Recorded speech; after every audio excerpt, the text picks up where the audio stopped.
So what I'll be breaking down is pretty much what exactly were the jobs that I was doing, and then break down exactly how many hours I was working.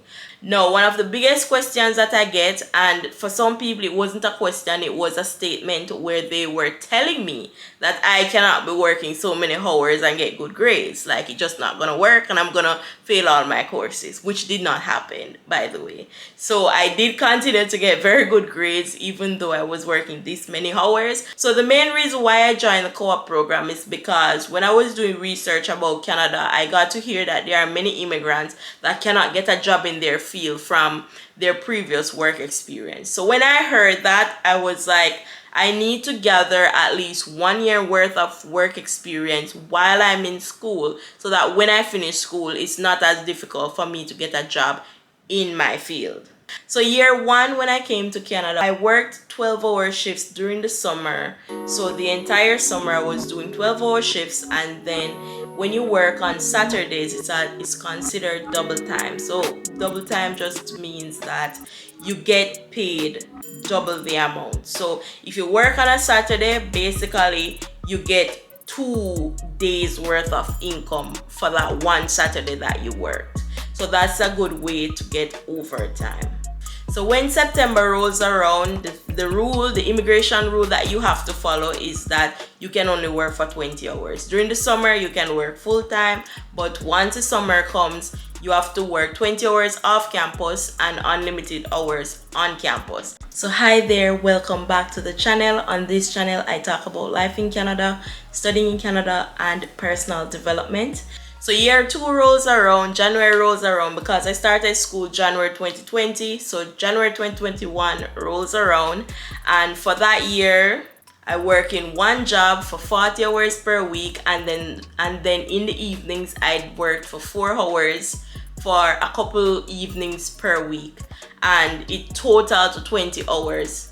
And then on top of that, I started to get additional shifts where even though I had a few 4-hour shifts, I started to do more shifts where I was working probably an additional 8 hours. Sometimes I would go in and work on that Saturday for like 8 hours and things like that. So that is how I was able to get a lot of shifts. And during the summer, it's unlimited hours that you can work in Canada as an international student who is a full-time student.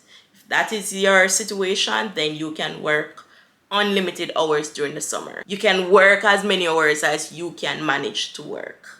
After which, September to December rolls around in 2021, and during that time, I started to work 20 hours off campus and then 10 hours on campus. So that is where I was working 30 hours in total. But as I said, on campus, it's unlimited hours that you work, and then off campus, you work for 20 hours. Now, one of the biggest questions that I get, and for some people it wasn't a question, it was a statement where they were telling me that I cannot be working so many hours and get good grades. Like, it's just not gonna work and I'm gonna fail all my courses, which did not happen, by the way. So I did continue to get very good grades even though I was working this many hours. I still got between 80 to 90s in every single course. So don't think that because I'm working 30 hours that mean that my courses were suffering. One of the ways that I was able to manage this is that the 20 hours was in the evenings or on the weekend. So it was like 5 o'clock to 9 o'clock I was doing work, and then during the day I was just doing school. So I have a lot of hours between the time that I have work and between the time. And then on campus, I was only doing 10 hours. For me, it's not a lot. But there are many students who only do like 10 hours of work, and then they wonder why they can't pay rent. Check the amount of hours that you are working or is working, then you'll see why you cannot afford rent. It's because you should be working more hours if you want more money. Another tip that I would give to you is, if you're with an employer that does not give you more than 10 hours, then you need to get another job. And many persons, they just say, oh, the employer is not giving them any more hours. Get another job. That's all it is. So then January 2022 rolls around, and in January 2022 I was doing the co-op. So co-op again is another way that you can work full time. So there are actually many opportunities for you to work full time as an international student, and co-op is one of them. So the main reason why I joined the co-op program is because when I was doing research about Canada, I got to hear that there are many immigrants that cannot get a job in their field from their previous work experience. So when I heard that, I was like, I need to gather at least 1 year worth of work experience while I'm in school, so that when I finish school, it's not as difficult for me to get a job in my field. So with the co-op program, it is a full-time job that you do that is in your field, and they kind of just provide you with a job board, and then from that job board you apply to jobs regularly. Now, one of the things that I've realized is that it's very rare for you to see like internships job posted, but in the co-op program there's a long list of internship jobs. So if you want like internships, it would be better to join the co-op program to get it.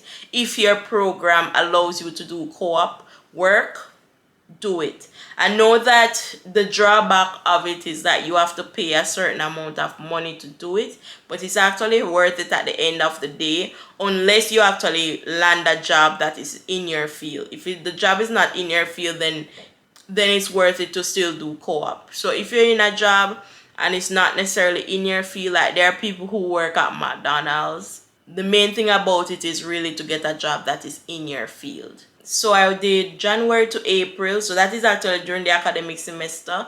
I was able to work full time, and once September rolls around, then I went back to working 20 hours per week as I previously did. And then after that job, then I graduated. So I graduated in 3.5 years instead of doing a full 4 years. Even though it's a 4 year program, I graduated earlier than 4 years. So that was good to do.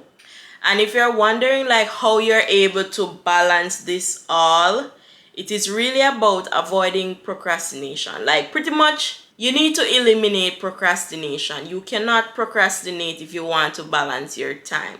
Things came up multiple times, so because of that, what you need to do is get assignments done as early as possible. Even if the assignment is due in 1 month and you have free time right now, do it now. So that was something that I did to really save on time. I'm also really good at time management, and that's very helpful. You need to eliminate procrastination, and then you need to have very good time management. You need to make sure that you can balance each item, and how you do that is to create a schedule and work based on that schedule. So if this is what you have slotted to do at X time, then get that done. I wouldn't recommend to do like a very strict schedule where you can't do anything and you don't have any movement. I usually do like a to-do list and then I move things around. But if I have like an exam coming up or I have exams coming up, that schedule is 100% strict. This is the time that you need to do. So if I have 3 o'clock p.m., I study until 9 o'clock at night, then that's what I had there and I had to stick to it during exams. But outside of that, it was very flexible for me. And I also do schedules that are very flexible and works in the time frame that I want it to work. So for example, you are the one who schedule both your school and your work. So what you do is to make sure that they work together and not against each other. So something that you need to avoid is if you're getting a job, make sure that you avoid doing shifts that is any later than 9 p.m. If you have shifts that ends at like 1 a.m., 2 a.m., it makes it difficult for you to wake up the next day. So things like that as well also is important so that you can balance everything. Do I recommend that you do 30 hours of work during a semester? No, I don't recommend that. I do recommend that you keep it to 20 hours because the reason why there is a limit of 20 hours is because it would be difficult to do anything more. I mean, right now, yes, I know that you can work full time, which is really a temporary measure, and we don't know what's going to happen in the future. And even so, even if you can work full time, there is still a restriction where you still can't work a certain number of hours and do school. Yes, you can actually reduce your courses to the bare minimum. I don't even think there was a semester where I did the bare minimum courses. I don't, so the bare minimum courses is 3 courses at UPEI, which is University of Prince Edward Island. 3 courses is the bare minimum, and then 4 courses is like the in between, and then 5 courses would be a full course load. And a couple times I was doing course overload while doing work. I do not recommend that, but I did it, and I don't know how I did it, but I did it. 3 times I did full course loads, where I think even one time I was working like 12-hour shifts and I was doing like 3 courses. I wouldn't recommend that to anyone. Sunday to Sunday for me, and between when I wake up probably about 7 a.m. to when I go to bed at, it's not until I go to bed. So 7 a.m. until 9 to 10 o'clock is when I do work the entire time. It's either schoolwork or a literal job that I was doing. Sunday to Sunday. That was my schedule. So that's how I've been able to fit in so much things, because 7 o'clock in the morning is when I woke up, and then at 9 o'clock or 10 o'clock is when I end work and then go to bed at 11 p.m. every single night. And that's still even my schedule even now. Like, I'm so accustomed to it. I did it for 3.5 years before. So yeah, that was a crazy schedule. I don't recommend that. I really recommend that you incorporate relaxation, but you just have to have a balance where you're not relaxing all the time, but at the same time you're not working all the time either. You have to make them come together. So for me, I had relaxation at probably 1 to 2 hours per day, which was very small. Do not recommend that. Even when I was during lunchtime and I was eating, I was still on the computer doing assignments while eating. I do not recommend any of that, but that is how I was able to get so much things done, is because 7 a.m. in the morning, I get up and I sit down around my desk, and it was doing assignments the entire time. So yeah, I don't recommend that, because that is actually a lot, and then you're gonna hit burnout. The time that I hit burnout was actually, I did the most ridiculous thing ever. Like, it wasn't even the bare basics. It wasn't even like I did a full-time job and I did a part-time job and I would hit burnout. No, it was like that. It was like I was doing a full-time job, I was doing a part-time job, and then on top of it, I was doing 3 courses. No, it makes sense what I was thinking. So in my head, I was saying, 2 of these courses are 0 credit courses. So credit is what defines how hard the course is. So 2 of them was 0 credit courses. So I was like, and I've done them before as well, so that helps. So these courses were basically write a reflection on this topic, or decide on a topic and write a reflection. So I was like, this is very simple. So let's follow our schedule with all these 0 credit courses, get them out of the way. So I did 2 0 credit courses, and then I did 1 credit course on top of a full-time job and a part-time job. The worst idea ever. Worst idea. So yeah. So it actually takes a lot to finally reach burnout. That's what I learned as well, that if you hit burnout, you're really at a very deep end of the scale, because I was doing part-time jobs with work and I was fine. I decided to do 3 courses on top of a full-time job and a part-time job, because I was saying 2 of them is non-credit courses and all I do is write reflections on something. The biggest thing that I've learned about burnout is that it's not about how hard or easy the topic is. It's about the amount of work that you're doing. That I didn't know. I thought this is easy, let me do it. I wasn't thinking about, it doesn't matter how easy the course is, it's about how much work are you doing. And when I googled it, I got to know, because I didn't know that. I thought it was based on if you feel stressed. I wasn't stressed. I was just doing a lot, which was fine with me. I felt fine physically until I hit burnout. Then the symptoms started to come on when all I wanted to do is sit down in my couch, and I saw that there was something wrong. There's no way I'm tired every single day. That makes no sense. I eat properly, and this is another thing as well. You need to be eating properly. You need to take vitamins. If you don't actually eat everything, it is good to take vitamins. I took fish oil. Yeah, I think that's the only thing that I took. And green powder. I was taking in a lot of vitamins, so that is how I was able to do all this. I wasn't using caffeine. I was using healthy stuff, fruits, vegetables. That's what I was eating the entire time, so that's what kept me energized. It wasn't any caffeine. I didn't drink any caffeine at all. And not procrastinating. That's the next biggest one. If you procrastinate, then you're going to realize that things comes up and you don't get to do what you want to get done. So you have to avoid procrastination to make this a reality. So just a little recap on the income sources that you can get. What if you want to pay a tuition? One is co-op work program, where you go through the co-op. That's like 1 year of work. So co-op is 4 months multiplied by 3 work terms. So that's 1 year of work experience that you get. And as I said, work experience is way more valuable than any education that you have. Make a note of that. When you graduate, it's way easier to get a job when you have work experience versus when you finish school and you want a job and you don't have any work experience.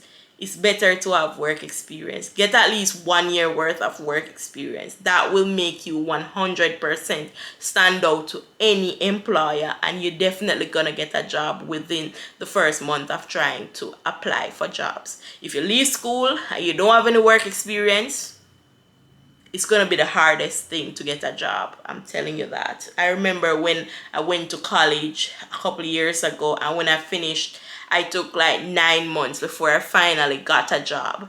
And 9 months of seriously searching for a job. I didn't get one until 9 months later. And then for here now, when I did the strategy of building work experience, and when I heard that immigrants come to Canada and their work experience is not considered from their home country, that signaled to me that I have to get work experience in my field. If you have work experience from Wendy's, you might get preferred, but it would be good if you did an internship as a financial advisor. Just an example. That would be way better work experience. So work experience should be one of your biggest focus in school, because when you graduate, you're gonna need a job, and when you need that job, that work experience is what makes you stand out. Persons say doing specialization makes you stand out. Work experience is way more valuable, and that is why after I finished university, I got a job very, very easily. So that is the end of the video. I hope you enjoyed this video. I hope you found it helpful in some way. Hopefully now you see that you can't be working 10 hours and pay a tuition. If you work 10 hours, you have to get more hours. Persons were telling me that they can't save a tuition because they only work 10 hours, and that's the only amount of hours that the employer is giving them. But there are so many other jobs out there. Why are you depending on only one employer?